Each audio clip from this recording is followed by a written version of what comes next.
কাল গেছিল মঙ্গলবার, আর তোমরা সবাই জানো মঙ্গলবার আমি বজরংবলী পুজো দিই মেয়ের জন্য।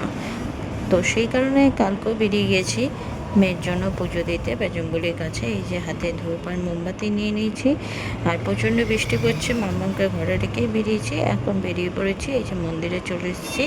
বড়মশাই এখানে মোমবাতিগুলো খুলে দিচ্ছে, ধূপটাও রেডি করে দিচ্ছে, আর ঠাকুরমশাই দেখছিলাম চলে যাচ্ছিলো, কেন ধোয়াধুয়ি করছিল। তো আজকে একটু লেট হয়ে গেছে, কেন এত পরিমাণে বৃষ্টি পড়ছে যে মন্দির আসতে দেরি হয়ে গেছে। তো যাই হোক, তারপরে ঠাকুরমশাইকে লাড্ডুটা দিয়ে দিলাম, ঠাকুরমশাই ওখানে পুজো করছে, আর আমি এখানে মোমবাতিটা জ্বালিয়ে একটু ঠাকুরের কাছে আরতি করে নিলাম। তো ভগবানের কাছে প্রার্থনা করি যাতে আমার সন্তানরা ভালো থাকে, সুস্থ থাকে, আর আমার একটু মানে কাজে কর্মে যাতে ভালো হয়। কারণ আমি সবার মতনই আমি নিত্য ভিডিও করি, সবাই যেরকম ব্লগ করে সেরকমই আমি ব্লগ করি। জানি না আমার ব্লগে কোনো জায়গায় হয়তো কমতি আছে, যার জন্য আমার ভিডিওতে অতটা ভিউ হয় না। আমার পুরনো পেজটা যদি প্রবলেম না হতো তাহলে ভিডিওতে ভিউ আসতো।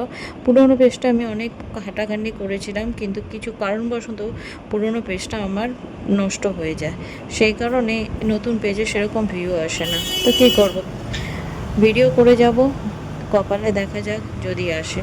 তো এখানে আমার পুজো কমপ্লিট হয়ে গেছে। ঠাকুরমশাইকে বললাম একখানা লাড্ডু রেখে দিন ঠাকুরমশাই, আর এখানে আমি ধূপটাও জ্বালিয়ে নিচ্ছি।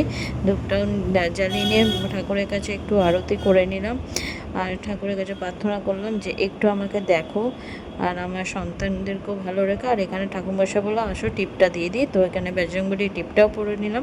তোমরা সবাই কিন্তু কমেন্টে লিখতে বলো না জয় বজরংবলী। তো সবার মঙ্গল করুক বজরংবলীর কাছে, এই কামনা করি। আর সবাই সুস্থ থাকো, ভালো থাকো। তো আজকের এই ভিডিওটা এখানে এন্ড করলাম। কেমন লাগলো অবশ্যই কিন্তু কমেন্টে জানাও।